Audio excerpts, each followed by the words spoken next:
हर हर महादेव, जय भोलेनाथ। स्वागत है हमारे YouTube चैनल बर्गदेश्वर महादेव मंदिर उन्नाव में भक्ति कथा और 18 पुराण की कथा मिलती रहेगी हमारे चैनल पर, तो बने रहे इस पौराणिक कथा में। जय शंकर, ओम नमः शिवाय। नमन करता हूँ मैं आदिदेव महादेव को, जो त्रिलोकी के स्वामी हैं, जो कैलाशपति हैं, जो अर्धनारीश्वर हैं, जो पंचमुखी हैं, जो त्रिनेत्रधारी हैं। प्रणाम करता हूँ उन भोलेनाथ को जिन्होंने इस सृष्टि की रक्षा के लिए विषपान किया और नीलकंठ कहलाए। आज मैं आप सभी के समक्ष महाशिव पुराण की एक अत्यंत रोचक, रोमांचक और ज्ञानवर्धक कथा सुनाने जा रहा हूं। वह कथा जो बताती है कि कैसे महादेव ने त्रिलोकी की रक्षा करते हुए हलाहल विष का पान किया और नीलकंठ नाम से विख्यात हुए। सुनिए, ये कथा है समुद्र मंथन की। ये कथा है देवताओं और दानवों के संघर्ष की। ये कथा है अमृत की खोज की। और सबसे बढ़कर यह कथा है भगवान शिव की उस महान करुणा की जिसने संपूर्ण ब्रह्मांड को विनाश से बचाया। बहुत पुराने समय की बात है, जब सतयुग का समय था, जब धर्म की स्थापना थी, जब सत्य का बोलबाला था। उस काल में देवता और दानव दोनों ही अत्यंत शक्तिशाली थे। दोनों ही अपने अपने लोकों में राज्य करते थे। दोनों ही अपनी अपनी शक्तियों से गर्वित थे। देवताओं के राजा इंद्रदेव स्वर्ग लोक में राज्य करते थे और स्वर्ण निर्मित अमरावती नगरी में विराजमान थे, जहां दिव्य उद्यान थे, जहां कल्पवृक्ष खिले हुए थे, जहां अप्सराएं नृत्य करती थी और गंधर्व संगीत की मधुर धुनें बजाते थे। दानवों के राजा थे महाबली असुर बलि, जो पाताल लोक में रहते थे और सदैव देवताओं से युद्ध करने को तत्पर रहते थे, जिनकी सेना विशाल थी और जिनका पराक्रम असीम था। देवता और दानव दोनों ही अमृता की खोज में रहते थे। दोनों ही शक्ति की लालसा रखते थे। दोनों ही त्रिलोकी पर अपना आधिपत्य चाहते थे। एक दिन की बात है, जब स्वर्ग लोक में भरी दोपहर थी। सूर्यदेव अपने रथ पर आकाश में विचरण कर रहे थे और देवराज इंद्र अपने ऐरावत हाथी पर बैठकर स्वर्ग लोक का भ्रमण कर रहे थे। उसी समय महर्षि दुर्वासा, जो अपने क्रोध और श्राप के लिए तीनों लोकों में प्रसिद्ध थे, जो अत्यंत तपस्वी थे और जिनका तेज अग्नि के समान प्रज्वलित था, भ्रमण करते हुए इंद्रदेव के मार्ग में आए। महर्षि दुर्वासा के गले में एक अत्यंत दिव्य और सुगंधित पुष्पमाला थी, जो साधारण माला नहीं थी बल्कि कल्पवृक्ष से प्राप्त थी और साक्षात देवी लक्ष्मी के आशीर्वाद से युक्त थी, जिसमें दिव्य शक्तियां थी, जिसकी सुगंध 10 दिशाओं में फैल रही थी। महर्षि दुर्वासा ने सोचा कि ये दिव्य माला देवराज इंद्र को भेंट करना उचित होगा, क्योंकि इंद्र देवताओं के राजा हैं और यह माला उनके योग्य है। महर्षि दुर्वासा ने अत्यंत प्रेम और सम्मान से वह दिव्य माला इंद्रदेव के सम्मुख प्रस्तुत की और कहा, हे देवराज, ये दिव्य माला आपको समर्पित है। इसे धारण कीजिए और सदैव विजय रहिए। परंतु देखिए, अहंकार कैसे मनुष्य का देवता का भी पतन कर देता है, कैसे घमंड बुद्धि को भ्रष्ट कर देता है, कैसे अभिमान विनाश का कारण बन जाता है। इंद्रदेव उस समय ऐरावत हाथी पर सवार थे। उनके साथ देवगण थे, अप्सराएं थी और वे अपने वैभव में मग्न थे। उन्होंने सोचा कि वे स्वर्ग के राजा हैं। त्रिलोकी में उनका स्थान सर्वोपरि है। उन्हें किसी से भी कोई भय नहीं है। इंद्रदेव ने घमंड में आकर अहंकार में चूर होकर महर्षि दुर्वासा की भेंट का सम्मान नहीं किया, उस पवित्र माला को गंभीरता से नहीं लिया और अत्यंत लापरवाही से उस दिव्य माला को अपने हाथी ऐरावत के मस्तक पर रख दिया। ऐरावत हाथी, जो एक पशु था और जो सुगंध से परेशान हो गया, उस माला को अपनी विशाल सूंड से उठाकर भूमि पर फेंक दिया और अपने विशाल पैरों से उसे रौंद दिया। उस पवित्र माला को धूल मिट्टी में मिला दिया। ये देखकर महर्षि दुर्वासा अत्यंत क्रोधित हो गए। उनका तप तेज भड़क उठा। उनके नेत्र लाल हो गए। उनका शरीर कांपने लग। उन्होंने गरज कर कहा, इंद्र, तुम्हारा ये घमंड, तुम्हारा यह अहंकार अब तुम्हारा नाश करेगा। तुमने मेरी भेंट का, एक तपस्वी ब्राह्मण की भेंट का अपमान किया है। तुमने देवी लक्ष्मी के आशीर्वाद से युक्त इस दिव्य माला का तिरस्कार किया है। अब सुनो मेरा श्राप। जिस लक्ष्मी के आशीर्वाद से यह माला थी, वही लक्ष्मी तुमसे रूठ जाएंगी, तुम्हें छोड़ जाएंगी। तुम अपना वैभव खो दोगे, अपना तेज खो दोगे, अपनी शक्ति खो दोगे, देवताओं का पराक्रम नष्ट हो जाएगा और दानव तुम पर विजय प्राप्त करेंगे। तुम्हारा सिंहासन छीन जाएगा, तुम्हारा स्वर्ग छीन जाएगा। यही होगा घमंड का फल। और सुनिए, महर्षि दुर्वासा का साप कोई साधारण साप नहीं था। वह तत्काल फलीभूत हो गया। वह तुरंत प्रभावी हो गया। देवी लक्ष्मी, जो समृद्धि की देवी है, जो वैभव की देवी है, जो सौभाग्य की देवी है, त्रिलोकी से अंतर्ध्य हो गई, क्षीर सागर में जाकर विलीन हो गई। देवताओं का तेज मंद पड़ने लगा, उनका बल क्षीण होने लगा, उनकी शक्ति कम होने लगी। स्वर्ग लोक में जो सुंदरता थी, जो दीप्ति थी, वह फीकी पड़ने लगी। चारों ओर निराशा और दुर्बलता फैल गई। वृक्षों के पत्ते मुरझाने लगे, फूल कोहलाने लगे, यज्ञों की अग्नि मंद पड़ने लगी। देवताओं के चेहरे पीले पड़ गए, उनके शरीर कमजोर होने लगे। इंद्रदेव को अपनी गलती का एहसास हुआ। परंतु अब बहुत देर हो चुकी थी। श्राप तो पड़ चुका था और उसे टाला नहीं जा सकता था। इस अवसर का लाभ उठाते हुए पाताल लोक में जब ये समाचार पहुंचा कि देवताओं की शक्ति क्षीण हो गई है, लक्ष्मी जी रूठ गई हैं, तो दानवों के महाबली राजा बलि ने अपनी सभा बुलाई। उन्होंने अपने सेनापतियों से, अपने मंत्रियों से कहा, ये सुनहरा अवसर है। देवता अब दुर्बल है। अब हम स्वर्ग पर आक्रमण करेंगे और उसे जीत लेंगे। सदियों से हम देवताओं से युद्ध कर रहे हैं, परंतु आज पहली बार अवसर हाथ आया है जब हम विजय हो सकते हैं। दैत्यों की विशाल सेना तैयार की गई। लाखों असुर योद्धा हथियारों से सुसज्जित हुए। युद्ध के नगाड़े बजने लगे। राजा बलि ने अपनी सेना का नेतृत्व किया और स्वर्ग लोक की ओर प्रस्थान किया। दानवों की सेना पाताल से निकलकर पृथ्वी को पार करके स्वर्ग की ओर बढ़ने लगी। उनका आक्रमण इतना भयंकर था, इतना शक्तिशाली था कि पृथ्वी कांप उठी। समुद्र में तूफान आ गए, आकाश में काले बादल छा गए। देवताओं ने दानवों के आक्रमण की सूचना पाए। इंद्रदेव ने तुरंत सभी देवताओं को एकत्रित किया। वरुण देव, अग्निदेव, वायुदेव, यमदेव, कुबेर देव सभी अपने अपने शस्त्रों के साथ युद्ध के लिए तैयार हो गए। देवताओं ने सोचा कि हम अभी भी शक्तिशाली हैं, हम दानवों को पराजित कर देंगे। परंतु जब युद्ध प्रारंभ हुआ तो देवताओं को एहसास हुआ कि उनकी शक्ति वास्तव में क्षीण हो गई है। भयंकर युद्ध हुआ। आकाश में दिव्यास्त्रों की वर्षा हुई। पृथ्वी पर रक्त की नदियां बह गई। परंतु देवता शक्तिहीन थे। उनके अस्त्र शस्त्र पहले जैसे प्रभावी नहीं रह गए थे। दानव विजय होते जा रहे थे। एक एक करके देवता पराजित होते गए। अग्नि देव को पीछे हटना पड़ा। वरुण देव को युद्ध भूमि छोड़नी पड़ी। अंततः इंद्रदेव को भी पराजय का सामना करना पड़ा। उन्हें अपना सिंहासन छोड़ना पड़ा, स्वर्ग को छोड़ना पड़ा। दानवों ने स्वर्ग पर अधिकार कर लिया। राजा बलि ने इंद्र के सिंहासन पर बैठकर घोषणा की, अब स्वर्ग हमारा है, अब हम त्रिलोकी के स्वामी हैं। देवता इधर उधर भटकने लगे। वे छिप छिप कर रहने लगे। वे वनों में, पर्वतों में शरण लेने लगे। उनकी स्थिति अत्यंत दयनीय हो गई। कहीं कोई शरण नहीं, कहीं कोई सहारा नहीं। कुछ देवता पृथ्वी पर आ गए, कुछ गुफाओं में छिप गए। भूख प्यास से व्याकुल, शोक से संतप्त, निराश और हताश देवता अपने भाग्य को कोस रहे थे। तब सभी देवता एकत्रित हुए और विचार करने लगे कि अब क्या किया जाए, किस प्रकार पुनः शक्ति प्राप्त की जाए, किस प्रकार दानवों को पराजित किया जाए, किस प्रकार स्वर्ग पुनः प्राप्त किया जाए। सभी देवताओं ने एक मत से निर्णय लिया कि हमें पितामह ब्रह्मा के पास जाना चाहिए, क्योंकि ब्रह्मदेव सृष्टि करता है, वे ज्ञानी हैं, वे ही हमें इस संकट से मुक्ति का मार्ग बता सकते हैं। और इस प्रकार सभी देवता ब्रह्मलोक की ओर चल पड़े। ब्रह्मलोक सत्यलोक में स्थित है, जो अत्यंत पवित्र और दिव्य है। वहां पहुंचने के लिए देवताओं को लंबी यात्रा करनी पड़ी। जब वे ब्रह्मलोक पहुंचे तो उन्होंने देखा कि पितामह ब्रह्मा अपने कमल आसन पर विराजमान है। उनके चार मुख हैं जो चारों दिशाओं में देख रहे हैं। उनके हाथों में वेद है, कमंडल है। सभी देवताओं ने पितामह ब्रह्मा के चरणों में प्रणाम किया, उनके सम्मुख नतमस्तक हुए। इंद्रदेव ने अत्यंत विनम्रता से, अत्यंत दीनता से अपनी व्यथा सुनाई। उन्होंने कहा, हे सृष्टिकर्ता, हे पितामह, हे जगत पिता, आपकी कृपा के बिना हमारा उद्धार असंभव है। मैंने महर्षि दुर्वासा का अपमान किया और उनके श्राप से हमारी शक्ति क्षीण हो गई है। लक्ष्मी जी रूठ गई हैं। दानवों ने हमें पराजित कर स्वर्ग पर अधिकार कर लिया है। हम निराश्रित हैं, हम शक्तिहीन हैं।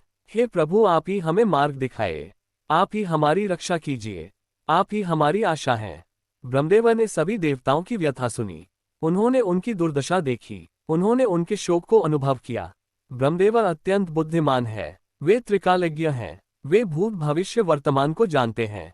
उन्होंने गंभीरता से विचार किया और फिर बोले, हे देवगण, ये समस्या सचमुच अत्यंत गंभीर है। महर्षि दुर्वासा का श्राप टल नहीं सकता। लक्ष्मी जी बिना किसी विशेष कारण के वापस नहीं आएंगी। इस समस्या का समाधान केवल भगवान विष्णु ही कर सकते हैं, क्योंकि वे पालनहार हैं, वे त्रिलोकी के रक्षक हैं। हम सभी को वैकुंठ धाम जाना चाहिए और नारायण से प्रार्थना करनी चाहिए। केवल भगवान विष्णु ही कोई उपाय बता सकते हैं। ये सुनकर ब्रह्मदेव और समस्त देवगण वैकुंठ लोक की ओर प्रस्थान कर गए। वैकुंठ धाम क्षीर सागर के पार स्थित है, जो अत्यंत दिव्य और अलौकिक है। वहां पहुंचने के लिए देवताओं ने पुनः लंबी यात्रा की। जब वह वैकुंठ धाम में पहुंचे तो उन्होंने देखा कि भगवान विष्णु शेषनाग की शैया पर विराजमान है, जिनके सहस्त्र फन हैं और जो भगवान विष्णु के ऊपर छत्र की तरह फैले हुए हैं। भगवान विष्णु के चार भुजाएं हैं, एक में शंख, एक में चक्र, एक में गदा और एक में पद्म है। उनके वक्षस्थल पर कौस्तुभ मणि सुशोभित है। माता लक्ष्मी उनके चरणों की सेवा कर रही थी, उन्हें दबा रही थी। सभी देवताओं ने भगवान विष्णु की स्तुति की।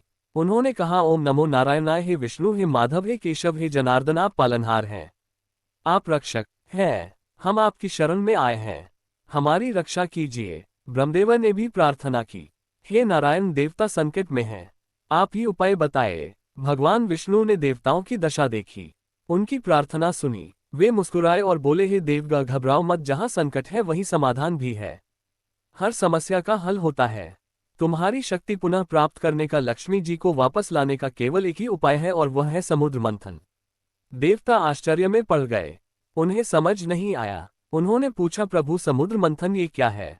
ये कैसे संभव है? समुद्र जैसे विशाल जल राशि का मंथन कैसे किया जा सकता है और इससे हमारी शक्ति कैसे लौटेगी? हमें विस्तार से समझाइए प्रभु। भगवान विष्णु ने धैर्य से समझाया, हे देवों, सुनो ध्यान से। क्षर सागर जो दूध का विशाल सागर है, उसकी गहराइयों में अमृत छिपा हुआ है। अमृत वह दिव्य रस है जिसे पीने से कोई भी अमर हो जाता है, अजर हो जाता है। यदि तुम क्षर सागर का मंथन करो, उसे मथो, जैसे दधिमथ आ जाता है, तो अमृत प्राप्त होगा। अमृत पान करने से तुम पुनः अमर और शक्तिशाली हो जाओगे। मंथन से केवल अमृत ही नहीं बल्कि 14 अमूल्य रत्न निकलेंगे, जिनमें से अमृत सर्वश्रेष्ठ होगा। इन रत्नों में दिव्य शक्तियां हैं और वे तुम्हारी खोई हुई समृद्धि को वापस ला सकते हैं।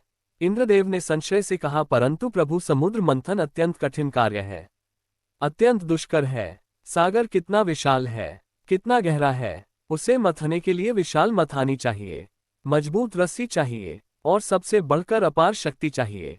हम दुर्बल देवता इसे कैसे कर पाएंगे? हम में इतनी शक्ति कहाँ है? भगवान विष्णु ने मुस्कुराते हुए कहा, सुनो, ये सच है कि तुम अकेले ये कार्य नहीं कर सकते। इसलिए मंथन के लिए तुम्हें दानवों की सहायता लेनी होगी। तुम्हें दानवों के साथ संधि करनी होगी, उनसे सहयोग लेना होगा। जाओ और दानवों के राजा बलि से कहो कि हम मिलकर समुद्र मंथन करेंगे और जो रत्न निकलेंगे उन्हें आपस में बराबर बांट लेंगे। दानव लालची हैं, वे अमृत के लालच में आकर सहमत हो जाएंगे। परंतु तुम चिंता मत करो, मैं स्वयं तुम्हारी सहायता करूंगा। मैं ऐसी व्यवस्था करूंगा कि अमृत केवल देवताओं को ही मिलेगा, दानवों को अमृत नहीं मिलेगा। यह मेरा वचन है। ये सुनकर देवताओं को आशा की किरण दिखाई दी, उनके मन में विश्वास जागा। उन्होंने भगवान विष्णु को साष्टांग प्रणाम किया, उनके चरणों को स्पर्श किया और दानवों के पास जाने की तैयारी की। ब्रह्मदेव भी प्रसन्न हुए। उन्होंने कहा, हे देवों, भगवान विष्णु ने जो मार्ग बताया है उस पर चलो, विश्वास रखो और कार्य में लग जाओ। देवताओं ने पाताल लोक की यात्रा की। पाताल लोक अंधकार में है, वहां सूर्य का प्रकाश नहीं पहुंचता, वहां रत्नों की दीप्ति से प्रकाश होता है। वहां दानवों के विशाल भवन है, विशाल किले हैं। देवताओं ने दानवों के राजा बलि के दरबार में प्रवेश किया। राजा बलि सिंहासन पर बैठे थे, उनके चारों ओर असुर सेनापति खड़े थे। जब राजा बलि ने देवताओं को देखा तो उन्हें आश्चर्य हुआ। उन्होंने पूछा, देवराज इंद्र, आप यहाँ कैसे? क्या आप हमसे पुनः युद्ध करने आए हैं या आत्मसमर्पण करने आए हैं? इंद्रदेव ने अत्यंत कूटनीति से, अत्यंत चतुराई से उत्तर दिया, नहीं महाराज, हम युद्ध के लिए नहीं आए हैं। हम एक प्रस्ताव लेकर आए हैं जो हम दोनों के लिए लाभकारी है।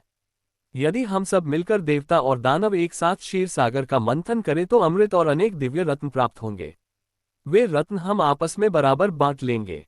अमृत से हम सभी पुनर्तः अमर हो जाएंगे। रत्नों से हमारी शक्ति और समृद्धि बढ़ेगी। ये कार्य अकेले किसी के वश का नहीं है, इसलिए हमें मिलकर करना होगा। दानवों ने आपस में विचार विमर्श किया।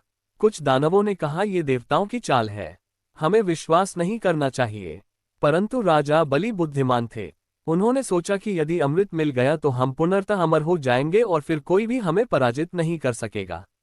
उन्होंने कहा, यह प्रस्ताव स्वीकार है, हम तैयार हैं समुद्र मंथन के लिए।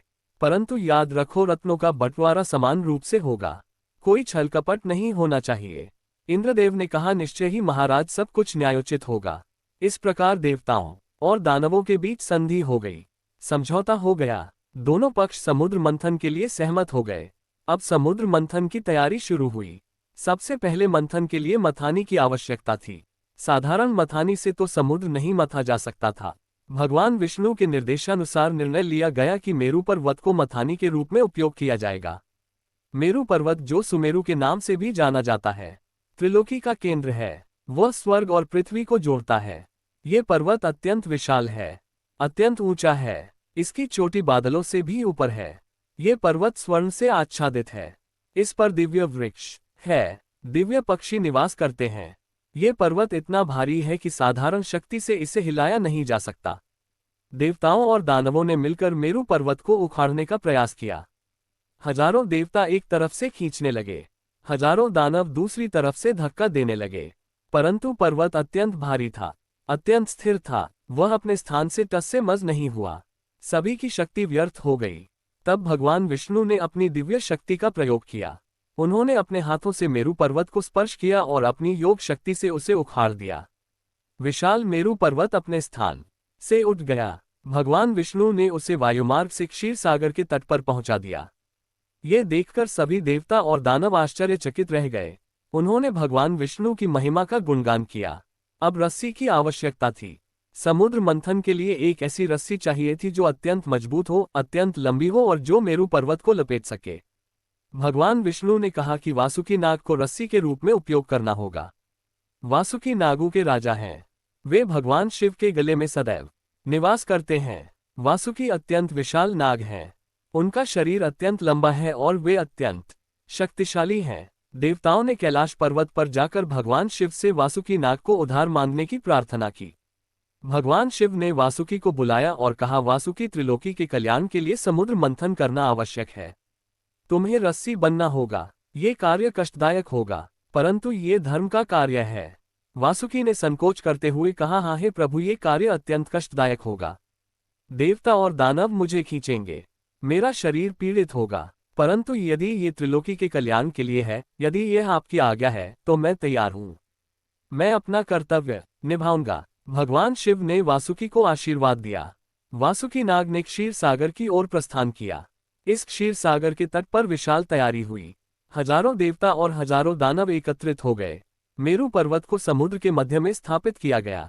वासुकी नाग को मेरू पर्वत के चारों ओर लपेटा गया। वासुकी का विशाल शरीर पर्वत को 7 बार लपेट गया।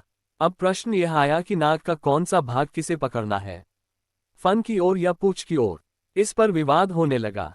दानव अत्यंत घमंडी थे, अत्यंत अहंकारी थे। उन्होंने कहा, हम अधिक शक्तिशाली हैं, हम फन की ओर पकड़ेंगे। देवता दुर्बल हैं, वे पूंछ की ओर पकड़े।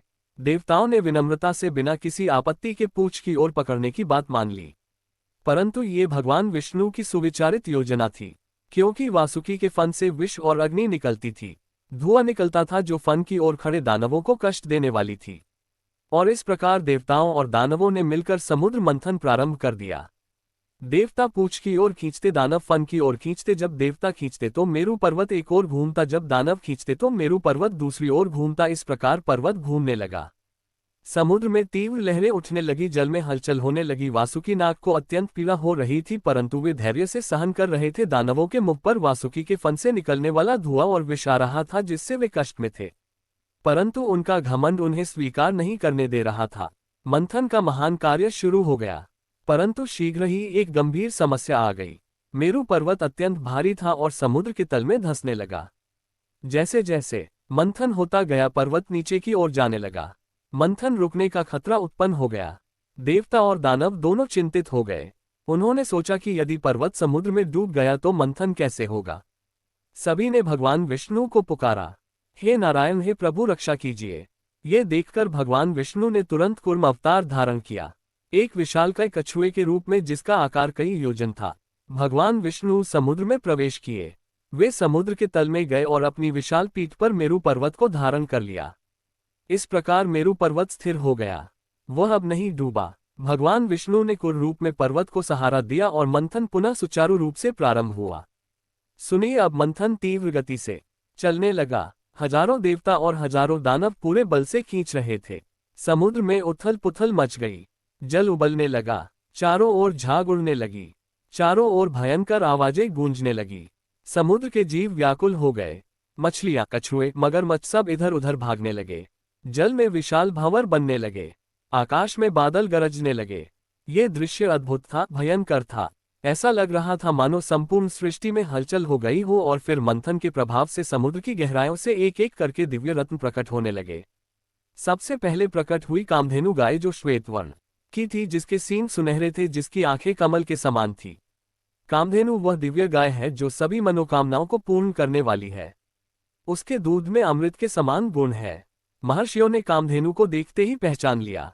उन्होंने कहा, ये गाय हमें चाहिए क्योंकि हम यज्ञ करते हैं और यज्ञ में गाय का दूध ही आवश्यक है।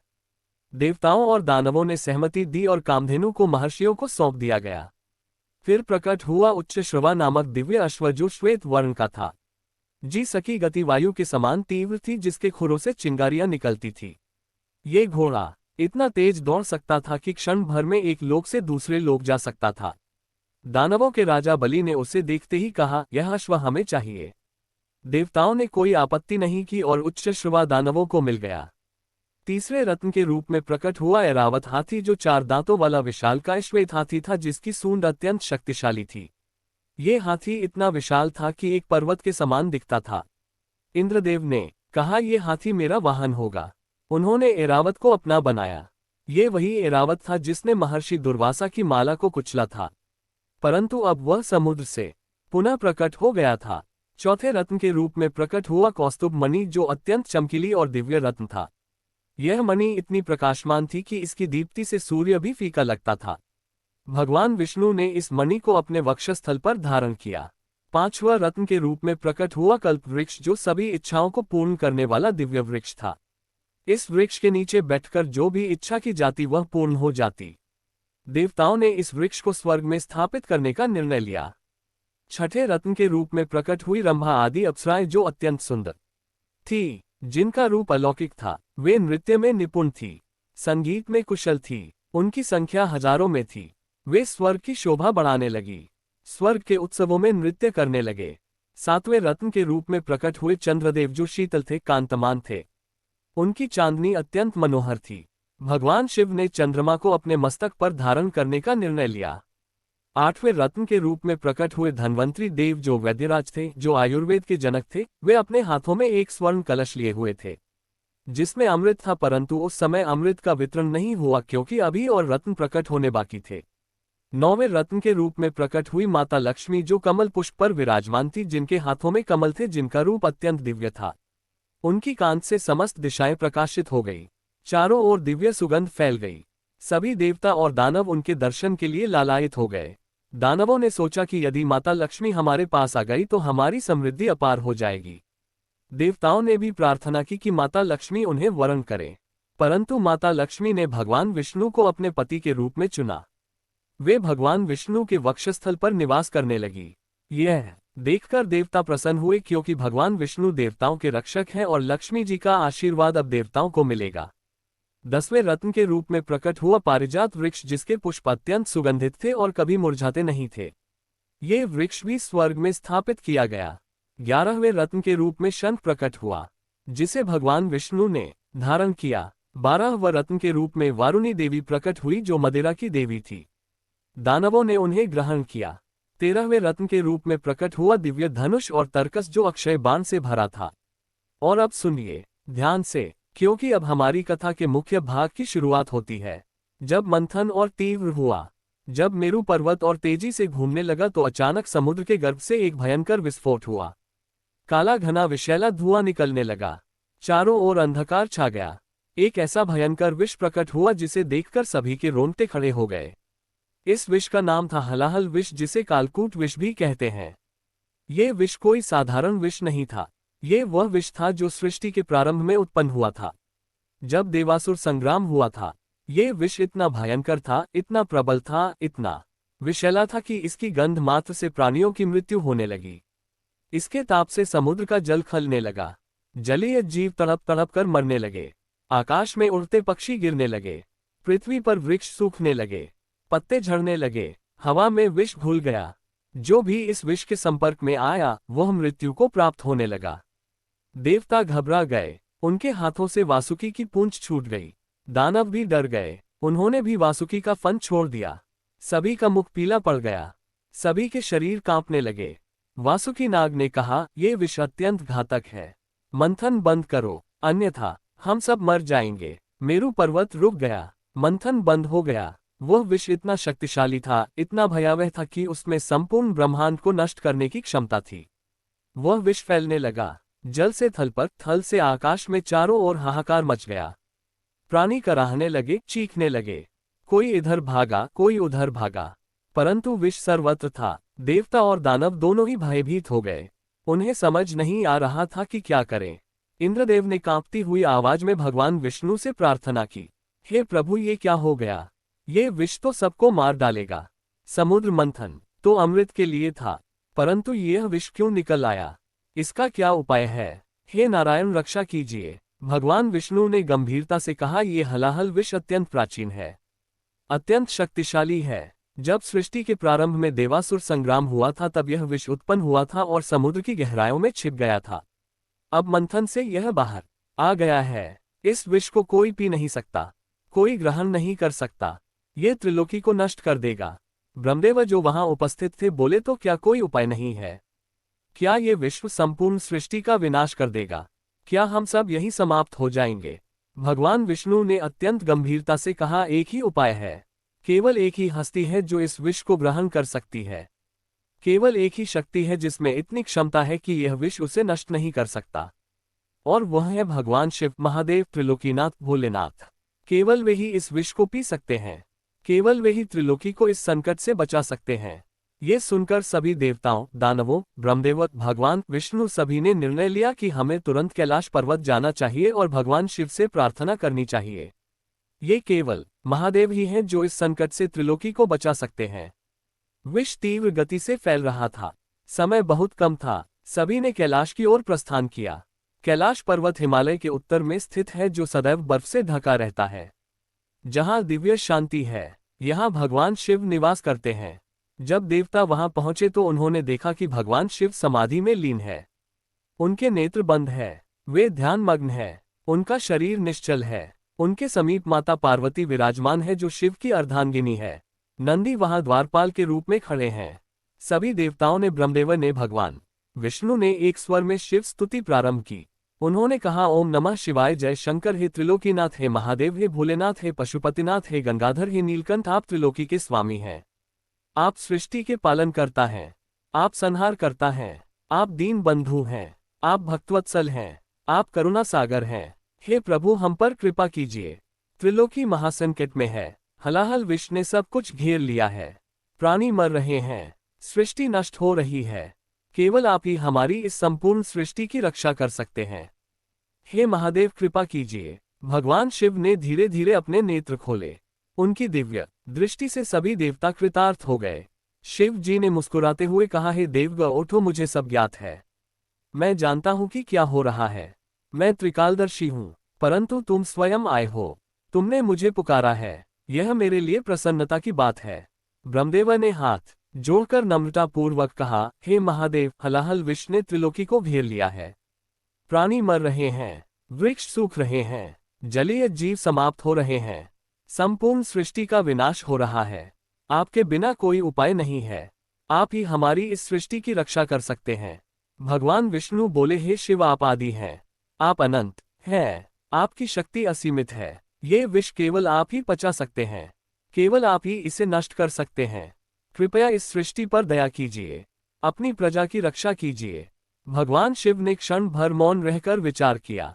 उनके मस्तक पर चिंता की कोई रेखा नहीं थी, केवल करुणा थी, केवल दया थी। वे जानते थे कि यह विष अत्यंत घातक है, अत्यंत शक्तिशाली है। वे जानते थे कि इस विष को पीने का क्या परिणाम हो सकता है, कितनी पीड़ा होगी, परंतु उन्होंने सृष्टि के कल्याण के लिए, प्राणियों की रक्षा के लिए, अपने भक्तों के लिए निर्णय ले लिया। भगवान शिव बोले, हे देवगण, घबराओ मत, मैं यह विष पी लूंगा। यह मेरा कर्तव्य है, यह मेरा धर्म है। मैं आशुतोष हूँ, मैं भोलेनाथ हूँ। मेरे भक्तों की, मेरी सृष्टि की, मेरी प्रजा की रक्षा करना मेरा दायित्व है। ये सुनकर माता पार्वती चिंतित हो गई। उन्होंने कहा, हे प्रभु, यह विष अत्यंत घातक है। मैंने सुना है कि यह किसी को भी मार सकता है, यह आपको भी हानि पहुंचा सकता है। मैं चिंतित हूँ। भगवान शिव ने अत्यंत प्रेम से माता पार्वती की ओर देखा और मुस्कुराते हुए कहा, हे देवी, चिंता मत करो, मैं योगेश्वर हूँ, मेरी शक्ति अपार है। ये विष मुझे नष्ट नहीं कर सकता। मैं यह विष अपने कंठ में धारण करूंगा, उसे नीचे उतरने नहीं दूंगा। परंतु मुझे तुम्हारा सहयोग चाहिए, तुम्हारी शक्ति चाहिए। माता पार्वती ने कहा, आप आज्ञा दे प्रभु, मैं क्या करूं? भगवान शिव बोले, जब मैं विष पीऊं तो तुम मेरे कंठ को अपने हाथों से दबा देना, जिससे विष नीचे ना उतरे और कंठ में ही रुक जाए। क्या तुम ये कर सकोगी? माता पार्वती ने दृढ़ता से कहा, हाँ प्रभु, मैं करूंगी। आप निश्चिंत रहें। और इस प्रकार भगवान शिव त्रिलोकी की रक्षा के लिए, संपूर्ण सृष्टि के कल्याण के लिए तैयार हो गए। वे कैलाश से उठे और समुद्र की ओर चल पड़े। सभी देवता, ब्रह्मदेव, भगवान विष्णु, माता पार्वती, नंदी, भूतगण सभी उनके साथ थे। जब भगवान शिव चलते हैं तो पृथ्वी कांपती है। जब वे चलते हैं तो पर्वत झुकते हैं। उनका तेज अपार है, उनका प्रभाव असीम है। समुद्र के तट पर पहुंचकर भगवान शिव ने देखा कि स्थिति अत्यंत भयावह है। हलाहल विष भयंकर रूप से फैल रहा था। चारों ओर मृत्यु का तांडव था।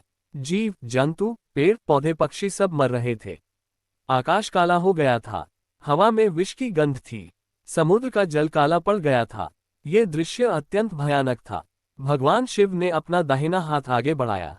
उनकी दिव्य शक्ति से, उनकी योग शक्ति से हलाहल विष एक धारा के रूप में उनके हाथ में आने लगा।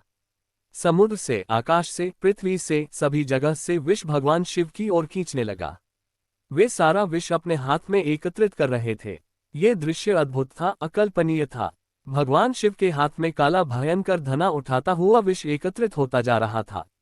सभी देवता भयभीत होकर श्रद्धा से देख रहे थे। माता पार्वती तैयार खड़ी थी। उनके नेत्रों में चिंता थी परंतु विश्वास भी था। वे जानती थी कि उनके पति सर्वशक्तिमान है, परंतु वे उनके लिए चिंतित भी थी। और फिर वह क्षण आ गया।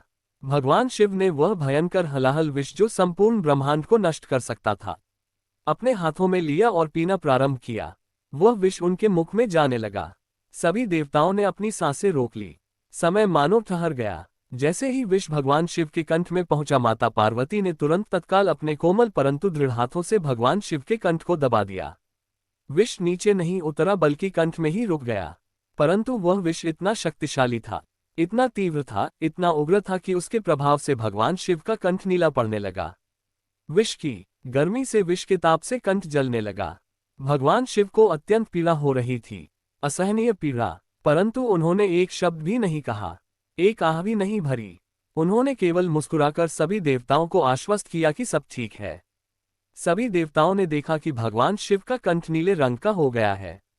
वह विष जो काला था, अब भगवान शिव के दिव्य कंठ में नीले रंग के रूप में दिखाई दे रहा था। भगवान शिव का समस्त शरीर दिव्य था, तेजस्वी था, परंतु उनका कंठ नीला पड़ गया था। यह नीलापन उनके त्याग का प्रतीक बन गया, उनकी करुणा का चिन्ह बन गया। ब्रह्मदेव ने हाथ जोड़कर कहा, हे महादेव, आपने त्रिलोकी की रक्षा की है। आपने इस भयंकर विष को अपने कंठ में धारण किया है।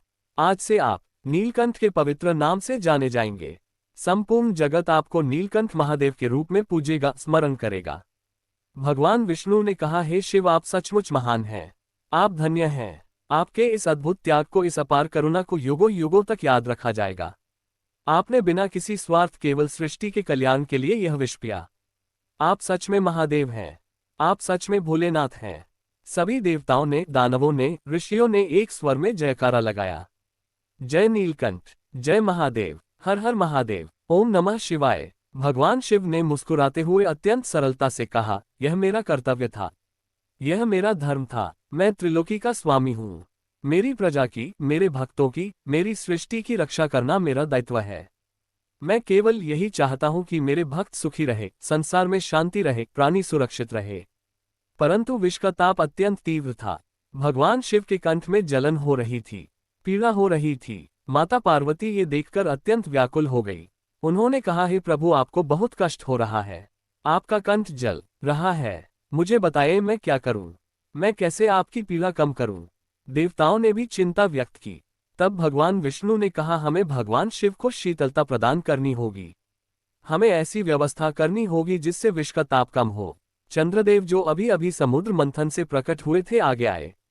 उन्होंने कहा, हे महादेव, मैं शीतल हूँ, मेरी चांदनी शीतल है, मुझे अपने मस्तक पर धारण कीजिए। मैं आपको शीतलता प्रदान करूंगा, आपके कंठ की जलन को शांत करूंगा। भगवान शिव ने चंद्रदेव को अपने जटाओं में स्थान दिया, अपने मस्तक पर धारण किया। चंद्रमा की शीतल किरणों से, उनकी शीतल चांदनी से भगवान शिव के कंठ को कुछ राहत मिली, कुछ शांति मिली। गंगा नदी, जो स्वर्ग में प्रवाहित होती थी, ने भी कहा, हे प्रभु, मैं भी शीतल जल हूँ, मैं पवित्र हूँ, मुझे भी अपने जटाओं में स्थान दीजिए। मैं भी आपकी सेवा करना चाहती हूँ। भगवान शिव ने गंगा को भी अपने मस्तक पर धारण किया, अपनी जटाओं में स्थान दिया। गंगा का शीतल पवित्र जल भगवान शिव के मस्तक से बहने लगा, जिससे उन्हें और शीतलता मिली। सर्पों ने आगे बढ़कर कहा, हे महादेव, हे नागेश्वर, आप हमारे स्वामी हैं। आप पशुपतिनाथ हैं। हम आपके गले में रहकर विष को संतुलित करेंगे, विष के प्रभाव को नियंत्रित करेंगे। भगवान शिव ने सर्पों को अपने गले में माला के रूप में धारण किया। नाग विष के साथी होते हैं, वे विष को सहन कर सकते हैं, इसलिए उन्होंने भगवान शिव की सहायता की। यही कारण है कि आज भी हम भगवान शिव के मस्तक पर चंद्रमा देखते हैं, जटाओं में गंगा देखते हैं और गले में सर्प देखते हैं। ये सब उस समय की घटना का परिणाम है जब उन्होंने हलाहल विषपान किया था। ये सब विष के ताप को शांत करने के लिए है, विष के प्रभाव को नियंत्रित करने के लिए है। हलाहल विष को भगवान शिव द्वारा ग्रहण करने के बाद समुद्र शांत हो गया, आकाश पुनः स्वच्छ हो गया, हवा पुनः शुद्ध हो गई।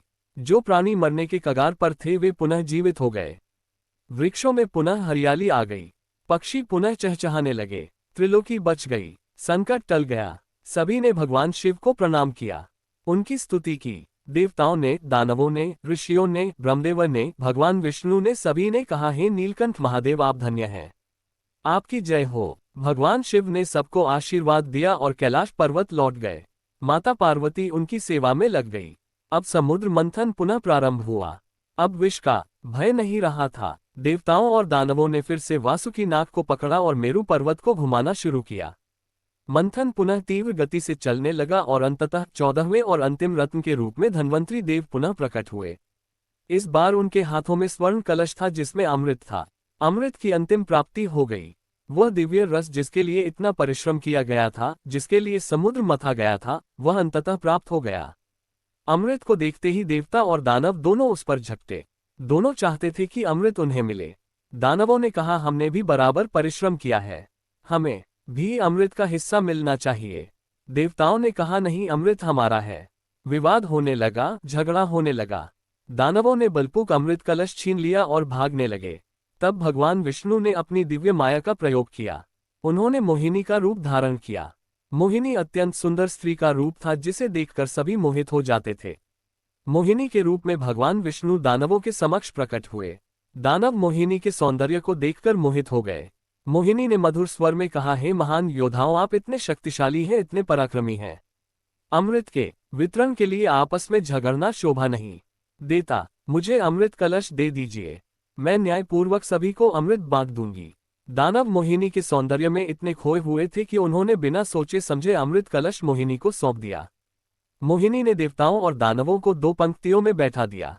फिर उन्होंने अमृत बांटना शुरू किया, परंतु यह मोहिनी की चाल थी। उन्होंने पहले सभी देवताओं को अमृत पिला दिया। जब तक दानवों की बारी आती तब तक अमृत समाप्त हो गया।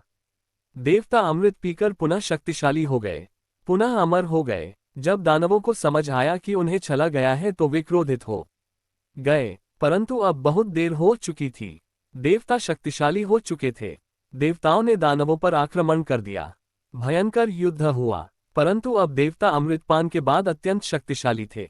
उन्होंने दानवों को पराजित कर दिया। दानव पाताल लोक भाग गए। देवताओं ने पुनः स्वर्ग पर अधिकार कर लिया। इंद्रदेव पुनः अपने सिंहासन पर विराजमान हुए। स्वर्ग में खुशियां मनाई गई, उत्सव मनाए गए। इस प्रकार समुद्र मंथन की कथा संपन्न हुई। परंतु इस कथा का सबसे महत्वपूर्ण भाग है भगवान शिव का त्याग, उनकी करुणा, उनका विषपान। यही कारण है कि भगवान शिव को नीलकंठ कहा जाता है। यही कारण है कि वे त्रिलोकी में सबसे अधिक पूजनीय है। अब मैं आपको इस कथा से मिलने वाली शिक्षाओं के बारे में बताता हूँ। ये कथा केवल एक कहानी नहीं है, ये जीवन का सार है, ये धर्म का उपदेश है। सबसे पहली और सबसे महत्वपूर्ण शिक्षा यह है कि भगवान शिव अत्यंत करुणामय है, अत्यंत दयालु है। उन्होंने बिना किसी स्वार्थ के, बिना किसी अपेक्षा के, केवल सृष्टि के कल्याण के लिए हलाहल विष पिया। उन्होंने अपनी पीड़ा की परवाह नहीं की।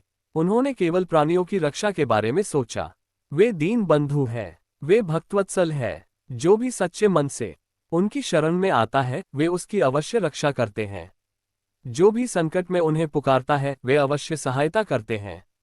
दूसरी महत्वपूर्ण शिक्षा यह है कि विपत्ति में, संकट में, महासंकट में केवल भगवान शिव ही शरण है।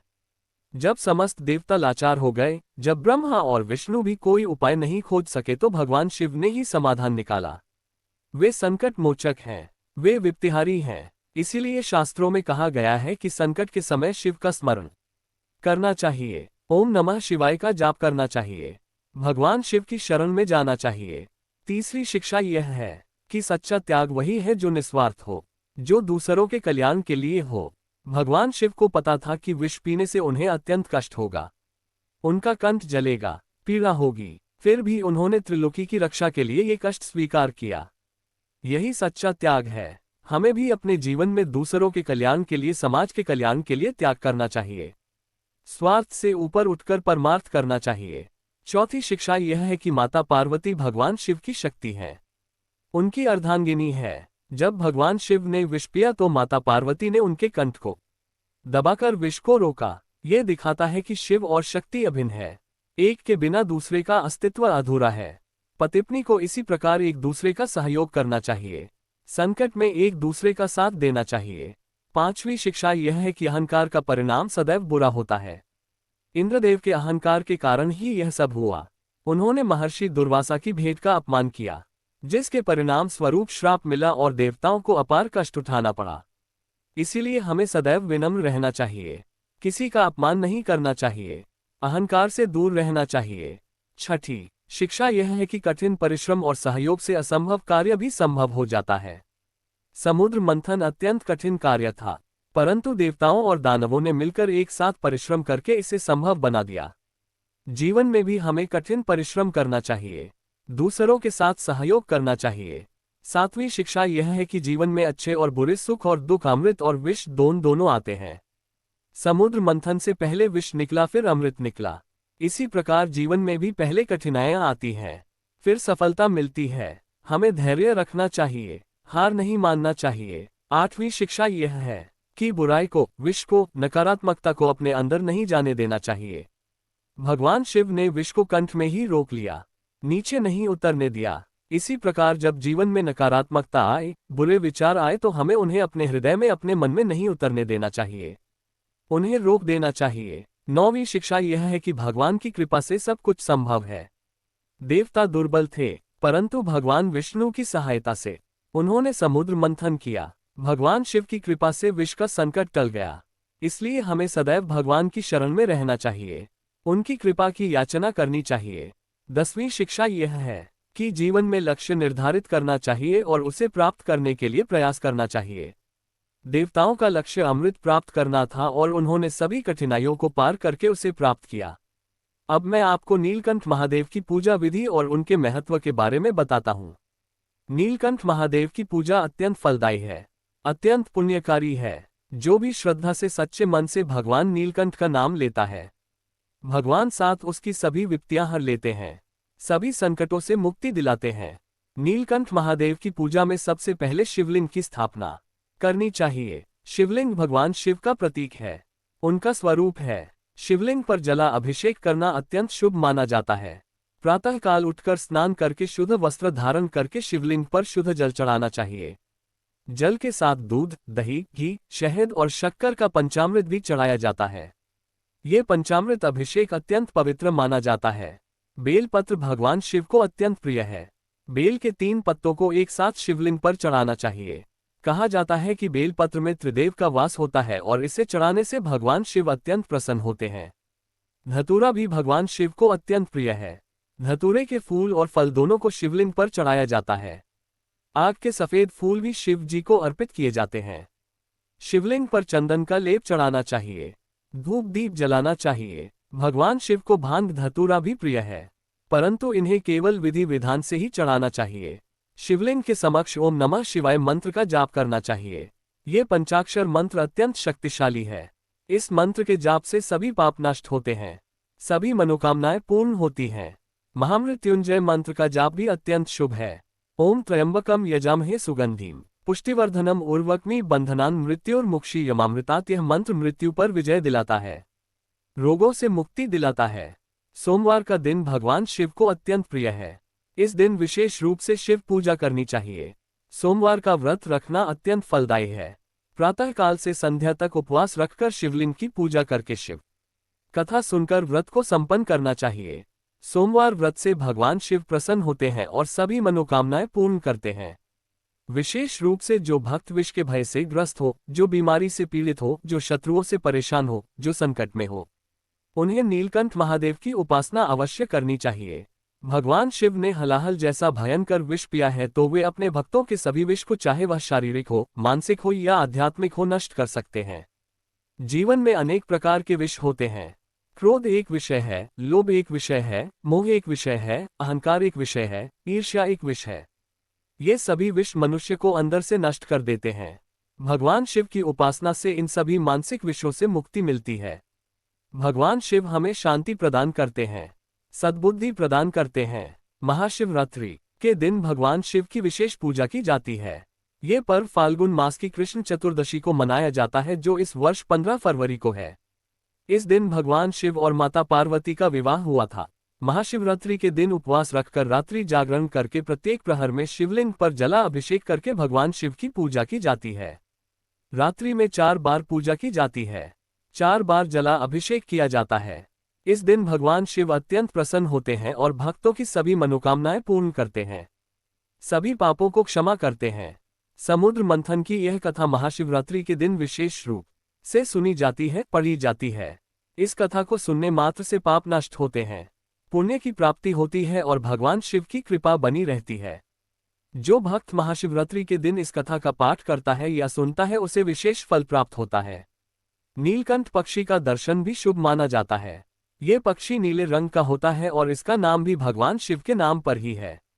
जब भी नीलकंठ पक्षी का दर्शन हो तो भगवान शिव को याद करना चाहिए, ओम नमः शिवाय का उच्चारण करना चाहिए। भारतवर्ष में अनेक नीलकंठ महादेव के प्रसिद्ध मंदिर है। ऋषिकेश के समीप हिमालय की तलहटी में नीलकंठ महादेव का अत्यंत प्रसिद्ध और प्राचीन मंदिर है। मान्यता है कि यहीं पर भगवान शिव ने हलाहल विष का पान किया था। प्रतिवर्ष लाखों श्रद्धालु इस मंदिर में दर्शन के लिए आते हैं। ये स्थान अत्यंत पवित्र है, अत्यंत शक्तिशाली है। यहाँ जाकर भगवान नीलकंठ के दर्शन करना अत्यंत पुण्यकारी माना जाता है। काशी में भी, वाराणसी में जो भगवान शिव की नगरी है, नीलकंठ महादेव के अनेक मंदिर हैं। काशी में रहने वाला प्रत्येक व्यक्ति भगवान शिव की कृपा में रहता है। काशी में मरने वाले को मोक्ष की प्राप्ति होती है, क्योंकि भगवान शिव स्वयं उसके कान में तारक मंत्र देते हैं। उज्जैन में महाकालेश्वर, सोमनाथ में सोमनाथ महादेव, रामेश्वरम में रामनाथ स्वामी, केदारनाथ में केदारनाथ महादेव, ये सभी ज्योतिर्लिंग भगवान शिव के परम पवित्र धाम है। इन स्थानों पर जाकर दर्शन करना, पूजा करना अत्यंत शुभ है। परंतु याद रखिए, भगवान शिव तो सर्वव्यापी हैं। वे हर जगह हैं, हर कण में है। आवश्यक नहीं कि आप किसी विशेष मंदिर में ही जाएं। आप अपने घर में ही, अपने हृदय में ही भगवान शिव को स्थापित कर सकते हैं। सच्ची भक्ति, सच्चा प्रेम, सच्ची श्रद्धा, यही भगवान शिव को प्रिय है। भगवान शिव अत्यंत सरल हैं, अत्यंत भोले हैं, इसीलिए उन्हें भोलेनाथ कहा जाता है। उन्हें धन संपत्ति की भीख नहीं चाहिए, उन्हें तो केवल सच्ची भक्ति चाहिए, सच्चा प्रेम चाहिए, एक लोटा शुद्ध जल, एक बेलपत्र और सच्चा मन। यही है शिव पूजा का सार। आप चाहे कितने भी बड़े पापी हो, यदि आप सच्चे मन से भगवान शिव की शरण में आते हैं तो वे आपको अवश्य क्षमा करते हैं, अवश्य स्वीकार करते हैं। भगवान शिव को आशुतोष भी कहा जाता है, अर्थात जो शीघ्र प्रसन्न हो जाते हैं। थोड़ी सी पूजा से, थोड़ी सी भक्ति से वे प्रसन्न हो जाते हैं, आते हैं। उन्हें प्रसन्न करना कठिन नहीं है, बस सच्चा मन चाहिए, सच्ची श्रद्धा चाहिए। अब मैं आपको कुछ विशेष मंत्रों, स्तोत्रों के बारे में बताता हूँ जो नीलकंठ महादेव की उपासना में उपयोगी हैं। पहला और सबसे महत्वपूर्ण मंत्र है ओम नमः शिवाय। ये पंचाक्षर मंत्र है, 5 अक्षरों का मंत्र है। इस मंत्र में भगवान शिव का संपूर्ण स्वरूप समाया हुआ है। इस मंत्र का नियमित जाप करने से मन शांत होता है, बुद्धि स्वच्छ होती है, जीवन में सकारात्मकता आती है। दूसरा महत्वपूर्ण मंत्र है ओम नमो भगवते रुद्राय। यह मंत्र भगवान शिव के रुद्र स्वरूप को समर्पित है। शत्रु बाधा संकट निवारण के लिए यह मंत्र अत्यंत शक्तिशाली है। तीसरा मंत्र है महामृत्युंजय मंत्र, जिसका मैंने पहले उल्लेख किया। यह मंत्र रोग, शोक, मृत्यु, भय से मुक्ति दिलाता है। गंभीर रोग में, संकट में इस मंत्र का जाप अत्यंत लाभकारी है। रुद्राष्टकम, शिव तांडव स्तोत्रम, शिव महिम स्तोत्रम, लिंगाष्टकम, ये सभी स्तोत्र भगवान शिव की स्तुति के लिए हैं। इन स्तोत्रों का पाठ करने से भगवान शिव अत्यंत प्रसन्न होते हैं। शिव चालीसा का पाठ भी अत्यंत लाभकारी है। इसमें भगवान शिव के विभिन्न स्वरूपों का, उनकी लीलाओं का वर्णन है। प्रतिदिन शिव चालीसा का पाठ करने से जीवन में शांति और समृद्धि आती है। अब मैं आपको बताता हूं कि अपने दैनिक जीवन में हम भगवान शिव के गुणों को कैसे अपना सकते हैं।